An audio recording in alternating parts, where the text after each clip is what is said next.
Quel avenir pour Marine Le Pen ? Hier, celle qui était candidate aux 3 dernières élections présidentielles a été condamnée à une peine de 4 ans de prison, dont 2 fermes, et à 5 ans d'inéligibilité avec exécution provisoire. Une décision qui a de fortes chances de la priver de la prochaine élection principale en 2027. Et pourtant, Marine Le Pen ne semble pas y renoncer. C'est le sens de notre question du jour. Aujourd'hui, approuvez-vous le choix de Marine Le Pen de rester candidate à l'élection présidentielle de 2027 ? Et pour répondre à cette question, je suis avec Jim Jarassé. Bonjour Jim. Bonjour Vincent. Merci d'être avec nous aujourd'hui, rédacteur en chef au service politique du Figaro. Depuis 24 heures, Marine Le Pen a montré qu'elle ne passait pas la main malgré sa condamnation. Loin de là, pire que ça, c'est-à-dire qu'elle s'est affichée comme quelqu'un de combative, qui compte se battre jusqu'au bout. C'est les termes qu'elle a employés ce matin lors d'une conférence de presse à l'Assemblée nationale. Et dès hier soir, au JT de 20h de TF1, on a bien compris que l'idée de passer la main immédiatement à un autre candidat, en l'occurrence Jordan Bardella, puisque c'est de lui qu'il s'agit, n'était pas du tout dans l'esprit de Marine Le Pen pour plusieurs raisons. D'abord pour une raison politique, puisque dans sa tête, abandonner le combat aujourd'hui reviendrait à donner un point symbolique au juge qu'elle a érigé en adversaire principal dans son combat sur cette affaire des assistants parlementaires. C'était finalement un aveu d'échec. Donc je pense que Marine Le Pen avait à cœur de poursuivre jusqu'au bout le combat. Donc il va évidemment y avoir un appel, un recours qui donnera ou lieu à une modification du jugement.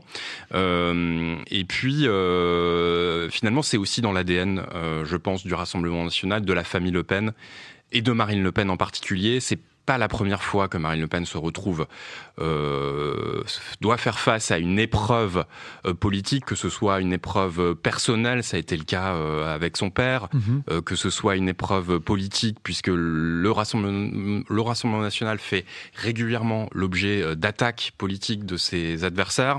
Là, aujourd'hui, c'est une affaire judiciaire, mais disons que Marine Le Pen et les cadres du RN ont l'habitude de faire front face à ce genre de situation. Et donc, tout ça explique cet esprit de combativité qui a été celui de Marine Le Pen pour l'instant. Ça ne veut pas dire pour autant que Marine Le Pen sera candidate en 2027. Oui. Voilà. Alors, c'est là où il faut être quand même très réaliste et prudent. Et bien même, elle en a parlé, il y a une voie très étroite. Il faudrait qu'une décision en appel tombe en sa faveur avant 2027. Voilà, donc il y a en effet une question de calendrier. L'appel a donc été interjeté, la procédure judiciaire va se relancer. On sait que ces procédures sont extrêmement longues, 18 mois à 2 ans en moyenne pour une procédure d'appel classique. Cet après-midi, Gérald Darmanin, le garde des Sceaux, a dit qu'il fallait que cette procédure soit accélérée, en tout cas qu'elle puisse être réalisée dans les plus brefs délais. On va voir si derrière la machine judiciaire peut se mettre en branle de façon plus rapide, mais de toute façon, il y a des délais qui sont incompressibles sur la composition de la cour d'appel et puis ensuite l'examen de ce cas, et puis derrière, évidemment, le procès en appel, les plaidoiries, tout ça prend des mois et des mois. Donc la perspective, d'avoir une décision avant la présidentielle n'est pas totalement garantie, et puis 2, encore faudrait-il que la cour d'appel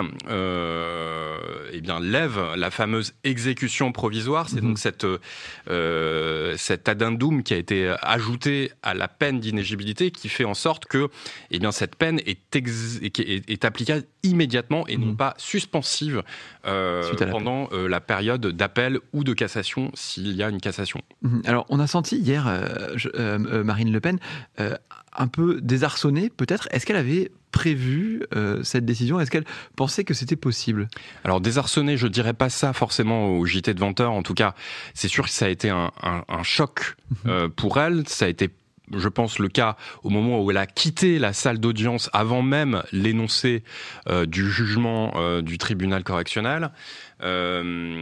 En effet, nous, on avait vu Marine Le Pen quelques jours avant ce verdict, et elle était, il faut dire les choses, dans un déni absolu vis-à-vis de cette éventuelle condamnation et a fortiori d'une peine d'inéligibilité. Elle ne voulait pas en entendre parler, comme pour conjurer le sort, comme pour dire aussi à ses soutiens que c'était elle la candidate et que rien ne pouvait l'empêcher d'être candidate à la présidentielle, ce qu'elle répète encore aujourd'hui. Mais le problème, c'est qu'entre-temps, il y a eu cette peine qui a été prononcée. Il y a maintenant une décision judiciaire qui a été inscrite, gravée dans le marbre, qui va être peut-être modifiée en appel, mais c'est désormais quelque chose sur lequel Marine Le Pen n'a plus de prise. Et c'est là toute la difficulté de sa situation. Tout ça pour dire qu'il y a eu un vrai défaut d'anticipation de la part du Rassemblement national, qui s'est en effet retrouvé hier à devoir monter en urgence une réunion au siège du RN dans le 16e arrondissement pour étudier les options qui s'offraient à Marine Le Pen et aux différents cadres du RN. Et en réalité, les options, elles sont pas très nombreuses.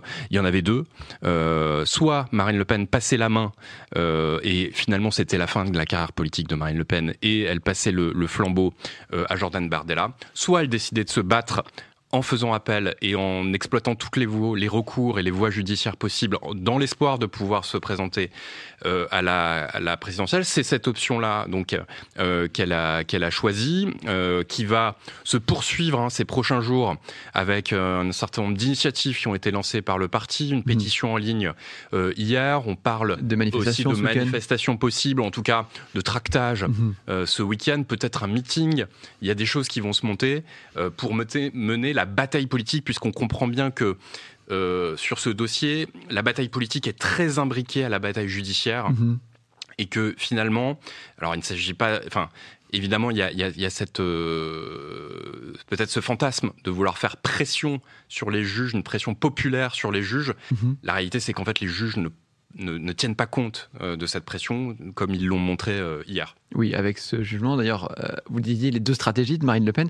Cette stratégie, elle est validée par les internautes du Figaro. Regardez, un peu plus de 60% des internautes qui approuvent le choix de Marine Le Pen de rester candidate à l'élection présidentielle de 2027. L'autre... C'est pas massif non plus. Voilà, c'est pas massif non plus. L'autre solution, vous en avez parlé, et j'ai l'impression que c'est un peu la seule. Est-ce que vous allez me dire s'il pourrait y en avoir une autre? C'est celle de Jordan Bardella. Alors, au sein du Rassemblement national, il est très clair qu'il n'y a pas d'autre option aujourd'hui sur la table pour un plan B à la candidature de Marine Le Pen. C'est Marine Le Pen elle-même qui a installé Jordan Bardella comme son dauphin depuis maintenant plusieurs années, puisqu'il a été élu à la tête du parti et qu'elle l'a régulièrement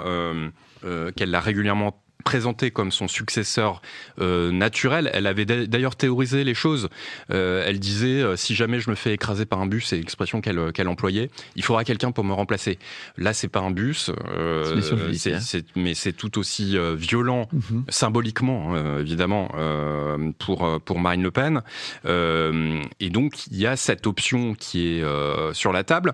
Même si, et là il faut réécouter très précisément les propos de Marine Le Pen hier soir sur TF1, on sent bien que ce n'est pas un souhait immédiat dans la tête de Marine Le Pen, que cette option n'est pas encore l'option privilégiée dans la tête de la triple candidate RN, puisqu'elle a dit Jordan Bardella a tous les talents, mais il ne faudrait pas que ce talent soit activé trop tôt, ou en tout cas on l'activera au dernier moment possible. Il n'est pas prévu pour l'élection 2027. Donc voilà, dans la tête de Marine Le Pen, elle devait se présenter une dernière fois à la présidentielle en 2027, et puis ça aurait été au tour de Jordan Bardella en 2032.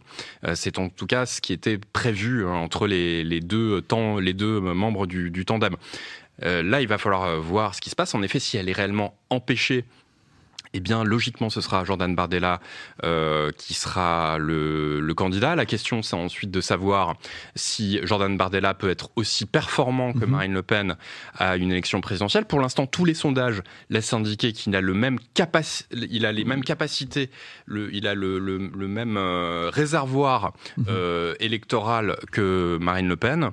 La question, c'est ensuite de savoir comment il peut mener une campagne présidentielle qui est la campagne la plus exigeante, notamment pour un jeune candidat qui n'a pas énormément d'expérience. Il y a beaucoup de choses-trappes, de pièges à éviter. On a vu pendant la campagne des européennes que derrière son aspect robotique et très précis, eh bien, il y avait parfois des failles dans le discours de Jordan Bardella. Donc voilà, c'est des questions qui aujourd'hui se posent. L'autre difficulté, j'en termine là-dessus pour cette question, c'est que il va y avoir une difficulté sur la période de tuilage entre les deux potentielles candidatures. C'est-à-dire qu'aujourd'hui, Marine Le Pen est la candidate toujours officielle et naturelle du RN. Et ça va durer des mois jusqu'à l'appel, probablement. Et tout ça, pendant cette période, va empêcher Jordan Bardella de préparer lui-même une éventuelle candidature, puisqu'en fait, c'est des choses qui ne se préparent pas en quelques jours. Une candidature à présidentielle, c'est un processus de long cours auquel on se prépare sur des mois, des années, pour, si on espère le mener à terme. Donc, ça va vraiment être un calendrier très complexe, une partition très complexe à jouer pour le RN dans les prochains mois. Est-ce que Jordan Bardella va avoir assez d'assises aussi, si c'est le cas, face aux ténors du parti, comme la Marine Le Pen, par exemple? Alors, c'est sûr que Marine Le Pen, il y avait une dimension double, qui est celle, évidemment, la dimension familiale, qui est qu'elle est l'héritière de Jean-Marie Le Pen, qui est le cofondateur du RN, que les électeurs, les candidats du RN à la présidentielle ont toujours été des Le Pen, en l'occurrence Jean-Marie et Marine, et que là, ce serait la première fois que depuis 1971, qu'un candidat ne serait pas un Le Pen. Et puis, il y a une dimension aussi qui est propre aussi au RN et à certains autres partis, qui est un parti très vertical, avec une sorte de culte du chef, et il n'y a qu'un seul chef, il n'y a pas de place pour deux chefs. Donc là, Marine Le Pen, c'était la chef. C'est la chef, d'ailleurs, encore aujourd'hui. Il suffit de voir les images ce matin lors de la conférence de presse ou à l'Assemblée, les standing ovations. Oui. C'est encore la chef incontestée du RN, et ce sera jusqu'au dernier moment, jusqu'au moment où elle passera la main. Donc, pendant ce temps-là, Jordan Bardella, il ne peut pas faire grand-chose. La transmission, elle ne se passera qu'en accord avec Marine Le Pen. Mais est-ce que le fait d'être adoubé par elle suffira? C'est ça la question. Oui, enfin, en tout cas, ça suffira a priori pour s'accorder les faveurs d'une majorité de cadres du parti, mais il y aura des irréductibles. Et d'ailleurs, il y a déjà des guerres d'entourage entre Marine Le Pen et Jordan Bardella qui n'ont pas toujours le même positionnement politique. Jordan Bardella est peut-être plus libéral que Marine Le Pen, qui elle est plus a une tendance plus sociale, notamment au niveau économique. Et puis peut-être que Jordan Bardella est aussi plus ouvert à la question de l'union des droites. Donc là, c'est plus de la stratégie politique. Là où Marine Le Pen a toujours théorisé un rassemblement national qui serait ni droite ni gauche, mais un parti qui serait finalement au-dessus des autres partis et qui serait avant tout un parti souverainiste. Donc il y a des différences entre les deux, elles se sont déjà exprimées. Donc la candidature de Bardella, ce n'est pas la candidature de Le Pen, mais les choses sont très claires aujourd'hui. Il n'y a que lui au RN pour remplacer éventuellement Marine Le Pen. Une dernière question sur un peu l'image du Rassemblement national qui essaye de se montrer depuis les législatives comme un parti respectable. Est-ce que ce qui s'est passé hier peut mettre un coup d'arrêt à leur stratégie? C'est en effet un risque très important pour le RN dans toute cette stratégie de normalisation qui a été entamée depuis maintenant une quinzaine d'années. Ça date pas d'hier. C'est vraiment une course de longue haleine qui a été lancée par Marine Le Pen, justement, elle-même. Quand elle a pris le parti. Pour élection après élection, devenir petit à petit un parti de gouvernement qui est à même de gagner les élections, et elle avait réussi à atteindre ce statut ces dernières années, notamment on a vu au moment des législatives, on a même cru à un moment que Marine Le Pen allait accéder au pouvoir grâce à une majorité de députés RN. On a vu que le Front républicain était encore très vivace, mais c'est aujourd'hui le premier parti de France en termes d'électeurs. Voilà, donc ça c'est quand même une réalité réalité qu'on ne peut pas nier. Et en effet, vous avez raison, le risque pour le RN, il est assez important de redevenir un parti anti-système, puisque finalement, depuis 24 heures, on entend à nouveau un discours de nous contre il étant le système, les juges, les journalistes, le pouvoir politique. Donc en fait, toute cette rhétorique qui est la rhétorique d'origine du Rassemblement national, du Front national en l'occurrence, eh bien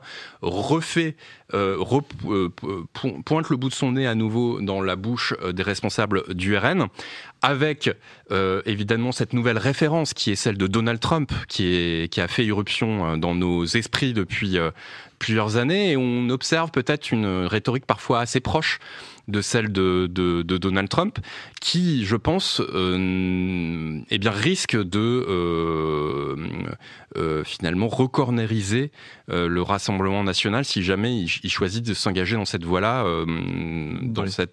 dans cette bataille qui va être menée dans les prochains mois face à un système judiciaire, en tout cas c'est comme ça qu'il l'appelle, qu'ils prétendent être néfaste. Et on suivra ça, bien entendu. Jim, merci beaucoup d'avoir été avec nous. Je vous rappelle la question du jour. Approuvez-vous le choix de Marine Le Pen de rester candidate à l'élection présidentielle en 2027? Plus de 60% des internautes ont répondu oui. Vous pouvez continuer de suivre toute l'actualité sur cette question sur le site du Figaro, bien évidemment. On a ouvert un direct avec tout ce qui s'y passe et il y a encore beaucoup de choses à suivre dans les prochains jours. Merci à vous en tout cas d'avoir été avec nous et à bientôt.